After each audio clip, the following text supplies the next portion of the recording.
Bismillahirrahmanirrahim. Assalamu alaikum student. This is Miss Sidra Iqbal with the course of Foreign Policy of Pakistan for the students of MA History with the course code of HIST 4116. Visiting teacher of course instructor is Miss Sidra Iqbal, visiting teacher of Department of History and Arts, Division of Arts and Social Sciences, University of Education, Bank Road Campus, Lahore. Today we will continue our the lecture on downfall of Union of Socialist Republic, Soviet Union. In previous lecture, we discussed the origin and evaluation, date, its location, participants, and the factors of the downfall of Union of Socialist Republic or USSR. Today we started our lecture from the causes. We will discuss the causes and collapse of Soviet Union. So first of all we have to see that what is the causes of the downfall of Soviet Socialist Republics. Red armies, revolutionary. The Red armies or revolutionary wanted to the democracy. One side is Red armies, the other side is White army like governments और जो Kings थे. Red army जो है वो revolutionary जो थे वो खुद को रेड आर्मी भी कहते थे. They wanted to maintain the authority of king. White army wanted to maintain the authority of king. Bolshevik secret policies, name is Chekha, who cold-bloodedly murdered landlord and nobility. Lenin was a revolutionary leader and became a leader of Russia. I hope कि आप समझे होंगे कि red army और white army क्या थी. Red army वो थी जो रेवोल्यूशनरीज थे और वाइट आर्मी वो जो किंग की थी. और वो जो रेवोल्यूशनरी थे वो डेमोक्रेसी चाहते थे. वो चाह रहे थे कि रशिया के अंदर जो है वो डेमोक्रेसी आ जाए, जबकि जो वाइट आर्मी थी वो चाहते थे कि जो किंग की सुपरमेसी, उसकी अथॉरिटी है वो मेंटेन रहे. बोल्शविक जो है वो deadly murder the landlord and nobility कर रहे थे. लेनिन जो है, Lenin was a revolutionary leader और वो एक टाइम पे फिर जो है आगे जाकर रशिया का लीडर भी बना and became a leader of Russia. First of all, treaty of union signed on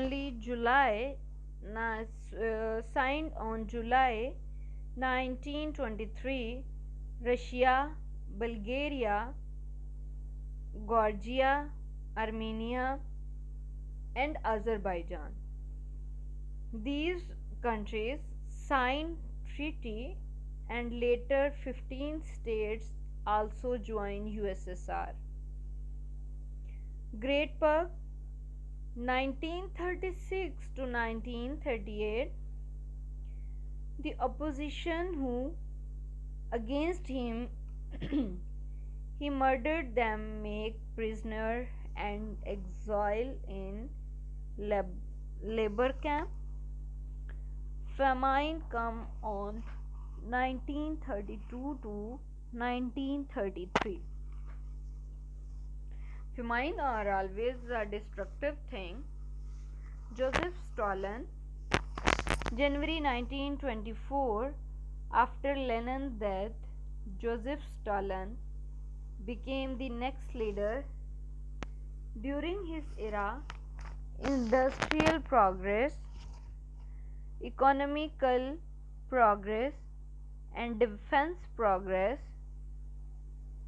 he gave first 5-year plan from 1928 to 1933. He focused on nationalism policy. The people who against him, he murdered them. The Cold War. Following the surrender of Nazi Germany, At the end of World War II, the uncomfortable wartime alliances between the Soviet Union and United States and Great Britain began to crumble. The Soviet Union by 1948 had installed communist Lenin government in Eastern European countries that the USSR had liberated from Nazi control.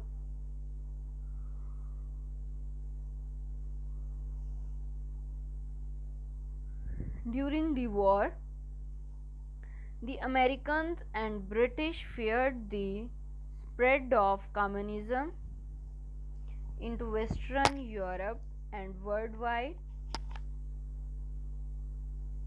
The Cold War power struggle waged on political, economic, and propaganda fronts between the Eastern and Western blocs would persist in various forms until the fall of the Soviet Union in 1991. After Stalin's death in 1953, Nikita Khrushchev rose to power.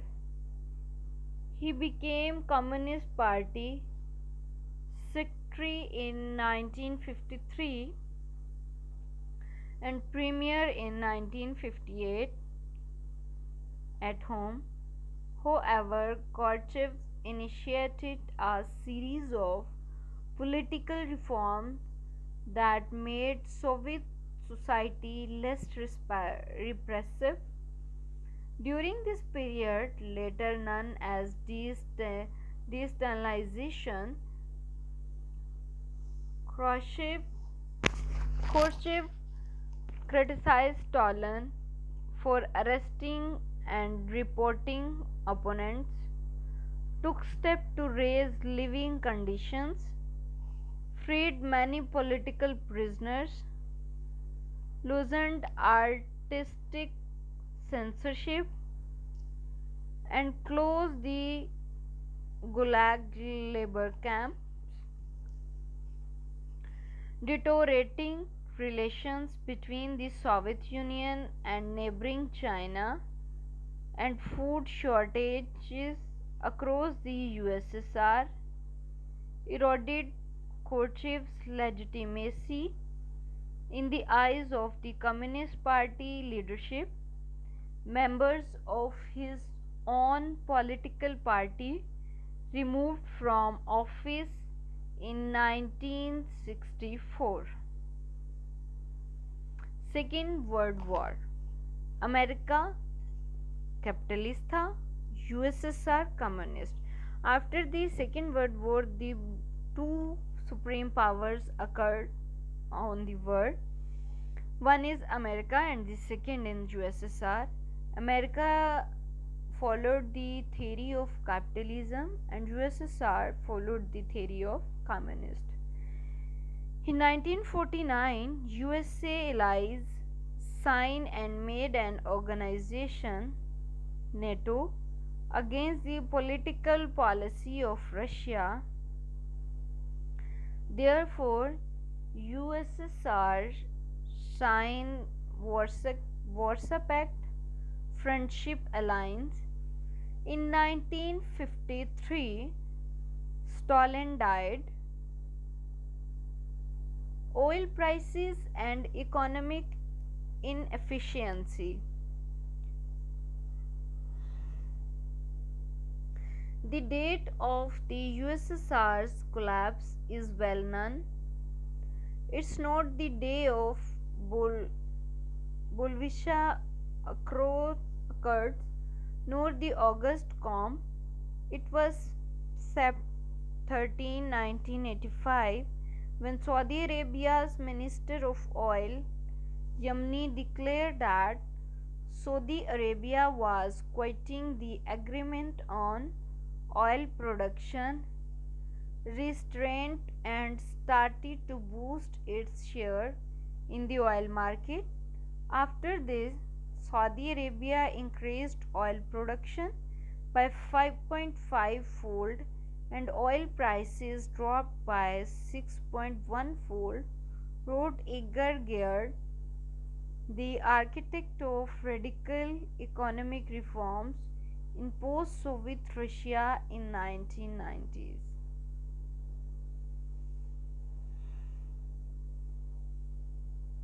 Peter Evans, who was the Minister of Foreign Economic Relations in Gadar's cabinet and now an influential businessman, supports this interpretation. It was a major turning point in 1986 when oil prices fell and all possibilities to generated revenue crumbled. As Evan points out, oil revenues provided funds needed to purchase grain. 17% of the Soviet grain was imported.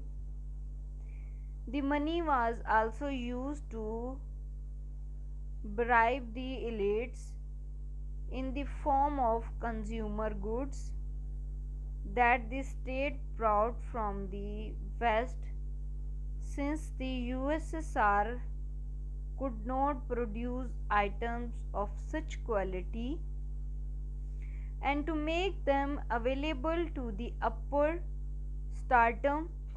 Falling oil prices coincided with the economic slowdown that, according to Evans, started in the 1960s. This long-term trend, accompanied by the decline in oil revenue, led to the collapse of the Soviet economic model.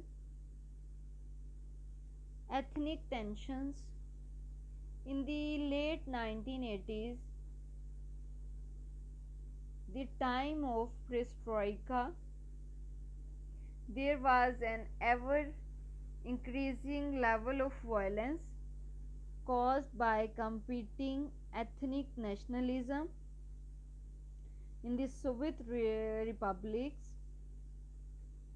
The first example of ethnic violence took place at the end of 1986 in Kazakhstan's capital of Almaty, when Kazakhs youth who were frustrated with the appointment of an ethnic Russia as the republic's head started rioting.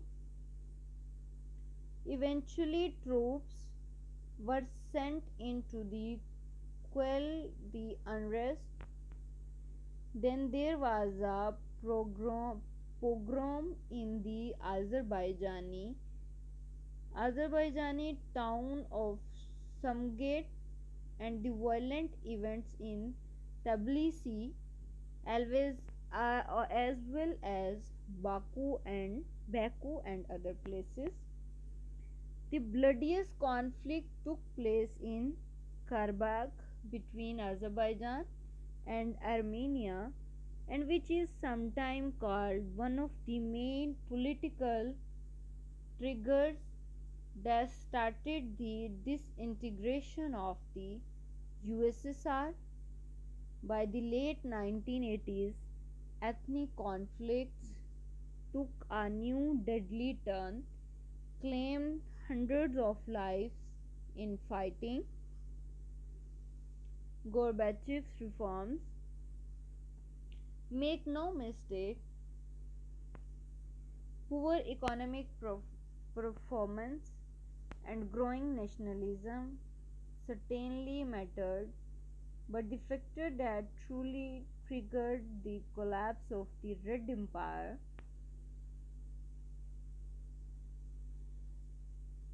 is considered to be the actions of its leadership, starting in the mid 1980s with Gorbachev's perestroika.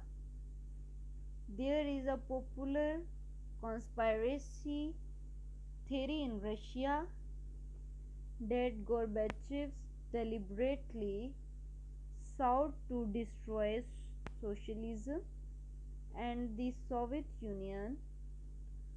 However, it's not taken seriously because there is no indication whatsoever that he truly wanted to undermine his own rule.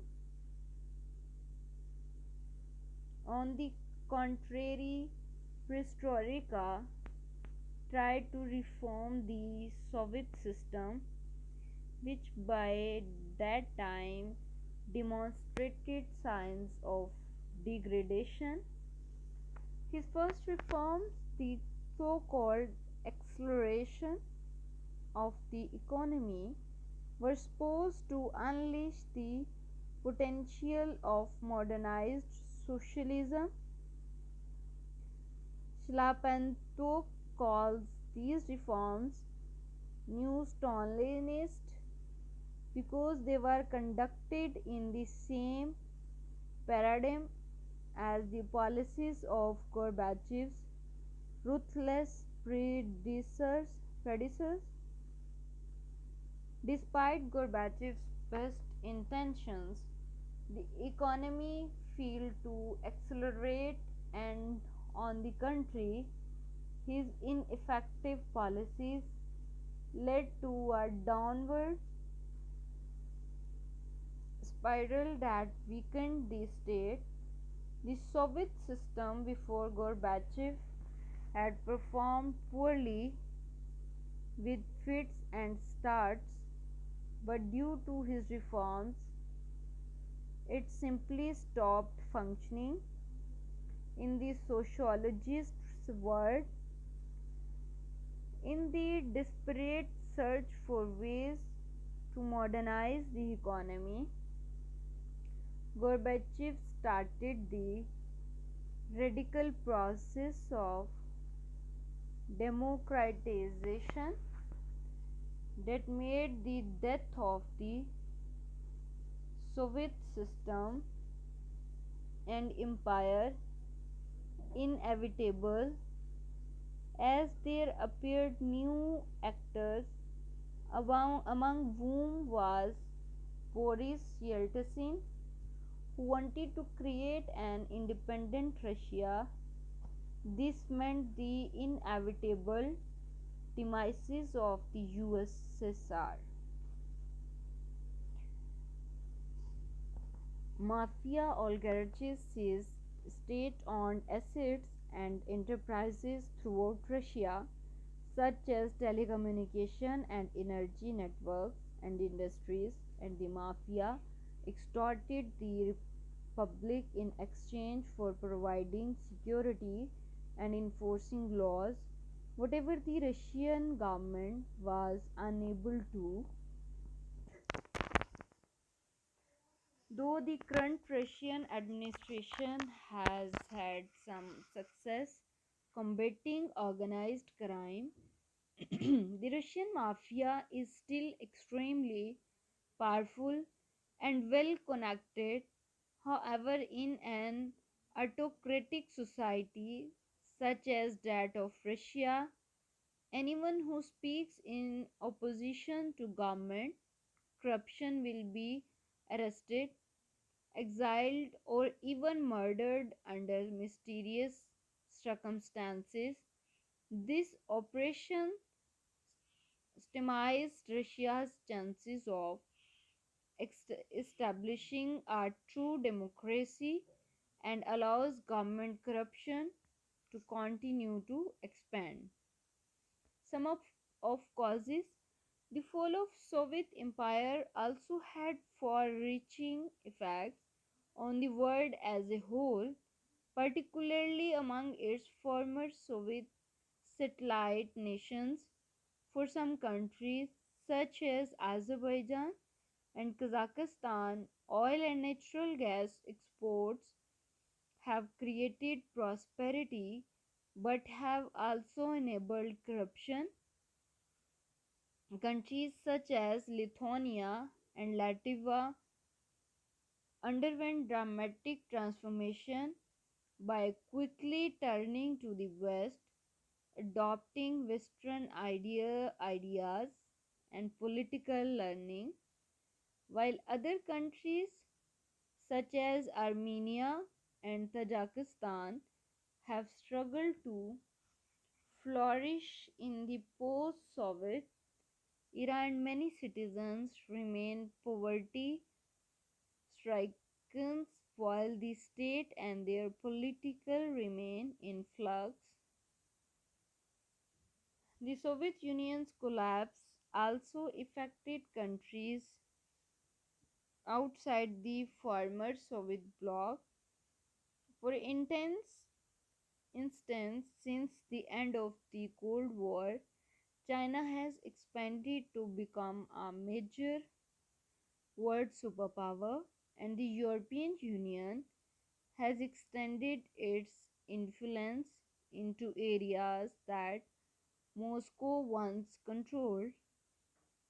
In the quarter countries since the Soviet Union collapsed, US Russia relations have been, while the United States under President Bill Clinton provided assistance to Russia, and policymakers at home feared Russia could re emerge as an enemy if nationalists were allowed to regain powers. Thank you so much. I hope you can understand the causes of the downfall of USSR. If you have any question or any problem, you can ask anytime. Thank you so much for today's from today's lectures. Goodbye.